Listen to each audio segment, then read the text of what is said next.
बिस्मिल्लाहिर्रहमानिर्रहीम। अस्सलामुअलैकुम। कैसे हैं आप लोग सब? Welcome back to my channel. आज मैं बनाने जा रही हूँ बहुत ही मज़ेदार पंचमेल दाल, बहुत मज़े की बनती है। तो चलें पहले इसके इंग्रेडिएंट्स देख लेते हैं। यहाँ पे मेरे पास हाफ़ कप उड़द दाल है, जिसे हम सफ़ेद दाल भी बोलते हैं। हाफ़ कप मैंने मसूर की दाल ली है, हाफ़ कप चने की दाल है, हाफ़ कप अरहर की दाल है और हाफ़ कप मूँग की दाल है। यहाँ पे मेरे पास 1 टेबल स्पून अदरक लहसुन का पेस्ट है, थोड़ी सी बारीक कटी हुई प्याज है। स्पाइसेस मेरे पास है नमक, गरम मसाला पाउडर, लाल मिर्चें और हल्दी और हरा मसाला और भगार मैं दाल गल जाने के बाद बताऊंगी। तो सबसे पहले दालों को हमें अच्छी तरह साफ़ करके आधे घंटे के लिए भिगो लेना है। यहाँ पे आधा घंटा हो गया, मैंने तमाम दालें एक साथ ही भिगोई हैं और फिर मैंने इनको पैन में डाल दिया है। साथ ही साथ मैं 2 से 3 गिलास पानी ऐड कर दूँगी इसमें, और फ्लेम मैंने तेज़ कर दिया ताकि इसमें उबाल भी आ जाए। साथ ही साथ 1 टीस्पून मैंने इसमें नमक ऐड किया है, 1 टीस्पून भर के इसमें लाल मिर्चों का पाउडर जाएगा, हाफ़ टी स्पून इसमें हल्दी जाएगी,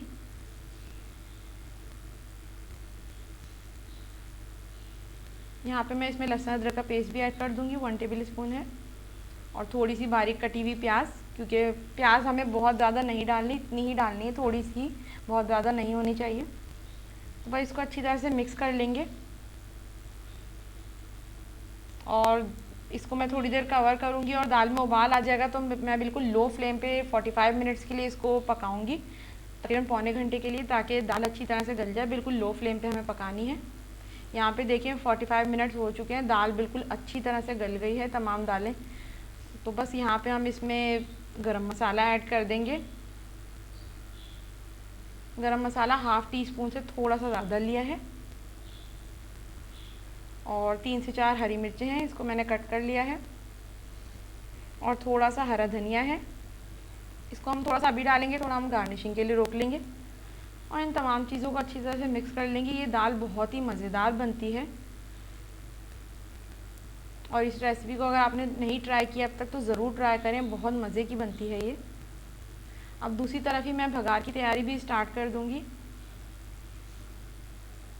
तो भगार के लिए पैन में मैंने यहाँ पे ऑयल लिया है थोड़ा, और ऑयल जैसे ही गर्म हो जाएगा तो मैंने यहाँ पे एक बड़े साइज़ की प्याज मैंने कट करके रखी है बारीक बारीक, तो वो हम इसमें डाल देंगे, और इसका अच्छा सा ब्राउन कलर आ जाए तो बस हम दाल में भगार लगा देंगे। बहुत तेज़ आंच नहीं करनी, वरना दाल में जब हम फिर भगार लगाएंगे तो फिर प्याज बहुत तेज़ रंग की हो जाती है। तो यहाँ पे देखिए अच्छा सा कलर आ गया है प्याज का, तो बस मैंने दाल में देखिए इधर भगार लगा दिया, और कितनी मज़ेदार ये लग रही है और क्या खुशबू आ रही है इसकी। तो बस इस भगार को अच्छी तरह से मिक्स कर लें,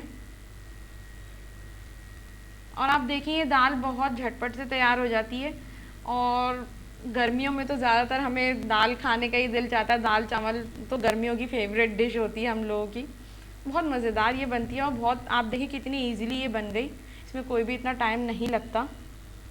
और यहाँ पे मैंने देखिए डिश आउट कर लिया, और कितनी मज़ेदार ये बनी है।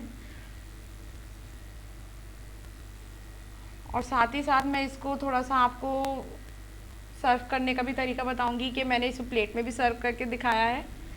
तो ज़्यादातर हमारा गर्मियों में तो यही रूटीन होता है, क्योंकि इतना गोश्त वगैरह खाने का नहीं दिल चाहता, तो दाल चावल पे ही ज़्यादा वो होता है कि दाल चावल बना लिया जाए। तो ये दाल भी अक्सर बनाई जाए तो ये बहुत मज़ेदार बनती है। और यहाँ पे मैंने साथ में चावल भी उबाल लिए हैं, तो मैं थोड़ा सा आपको सर्व करके भी दिखा देती हूँ। तो थोड़े से मैंने चावल निकाल लिए थे प्लेट में, और इस पर दाल हम थोड़ी डाल देंगे। साथ ही साथ थोड़ी सी सैलेड भी बनाइए, सैलेड के बगैर तो दाल चावलों का कोई मज़ा ही नहीं आता। और साथ ही साथ दाल चावलों के साथ जो मोस्ट फेवरेट जो हमारे यहाँ यूज़ होता है, अचार। तो बस ये देखें जी, यहाँ पे प्लेट आपकी बिल्कुल तैयार है दाल चावल की, इसे आप मज़े से एंजॉय करें। तो आज की ये रेसिपी आपको कैसी लगी मुझे ज़रूर बताएं कमेंट करके। वीडियो अगर पसंद आए तो वीडियो को लाइक करें, शेयर करें, कमेंट करना ना भूलें। मेरे चैनल को सब्सक्राइब ज़रूर करें और बेल आइकन पे ज़रूर क्लिक करें, ताकि आने वाली वीडियोस का नोटिफिकेशन आपको मिल सके। तो अपना बहुत ख्याल रखें। Stay home, stay safe. अल्लाह हाफिज़।